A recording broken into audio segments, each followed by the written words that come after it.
What's up, everybody? It's Ty the Bourbon Guy, and welcome to the 25 Days of Whiskey. Today is day 7. 7 days of whiskey so far. Today, we are looking at Old Forester 1920. Now, this bottle comes in at 115 proof, so it's going to be a little higher. I actually think the highest out of any one that I've had so far in the prior days. But this particular bottle is here because going along with my whole whiskey journey is this bottle was one that I had when I was still trying different things. So I've kind of mentioned the Eagle Rare and how that kind of got me to appreciate whiskey, and I tried that, and then everybody told me I had to try Jefferson's Ocean, and that was unique, and Maker's 46 and Woodford Double Oaked, and I kept trying all these different ones. And New Riff was, I guess, had just come out at that time. Old Forester had released their Whiskey Roast series, and this was one of the ones in the series. And so this came out, I was very excited about it. 115 proof was a lot higher than anything I'd had before that, that at least that I can remember. And maybe there's a reason I couldn't remember, but I had this, and yes, it was hot, but this was one where it was, even though it was hot, I could start to get past that heat a little bit and really start to pull out the flavor.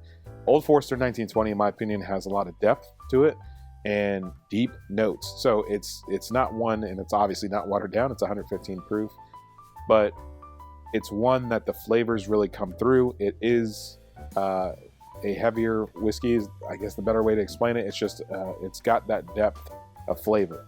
So even though it's a higher proof, I can still kind of get past that and get to some of those flavors. So let's take a sip. There's a lot of talking. So for me, we're going into more of that darker note type of, the oaks there. It's again, just some darker notes, just depth, just punch. It's all there. You get the hug. It is 115 proof. But so it's part of my journey because of that particular reason, where I tried it and it kind of just opened my eyes to a little bit of a higher proof whiskey. But it's also in part of my journey because if you go back to episode 1 or review 1 of my whiskey journey, Old Forester 1920 was the first bottle I ever reviewed. And the reason that I did that was that I felt like if I'm going to review whiskey and I need to figure out my scale, then I have to figure out what's at the top of that scale. I know that I love this bottle. I know that this is one I go to time and time again. So if I review it, then whatever that score is, now every whiskey I have after that, I need to see, like, would I prefer Old Forester 1920 over that?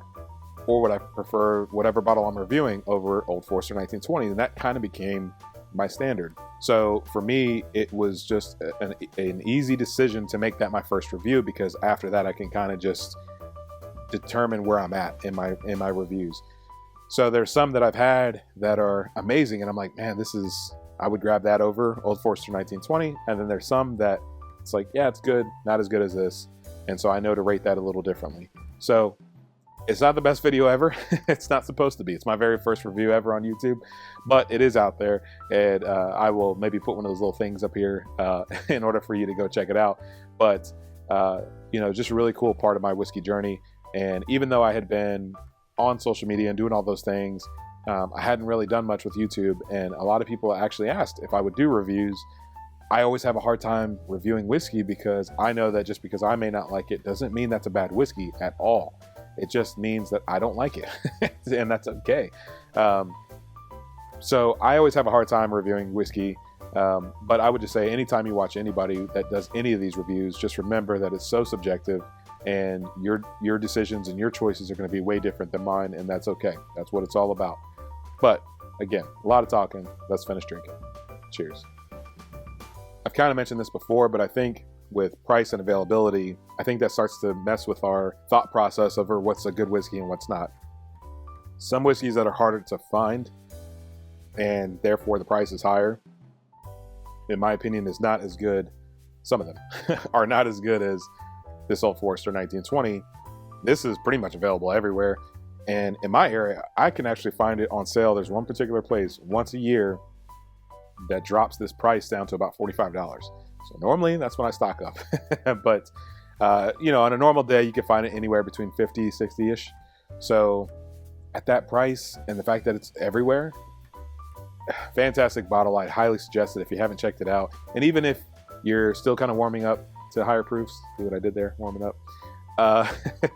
I would just say, I mean, put an ice cube in it or add some water, or even if you, put it in a cocktail, do different things with it to begin with, and you're trying to build your palate up to a higher proof whiskey. This was one that worked for me. So I would suggest it, definitely, if you're at that point in your own journey. So I appreciate you all tuning in to day 7 of the 25 Days of Whiskey. I just want to take a second real quick just to say thank you so much. There's been so much positive feedback on all these videos. You all seem to really like it, and that means a lot to me. If you really do like it, hit that like button, subscribe, do all the things so you don't miss anything going forward. I appreciate you being here, and I'll see you tomorrow for day 8. Cheers.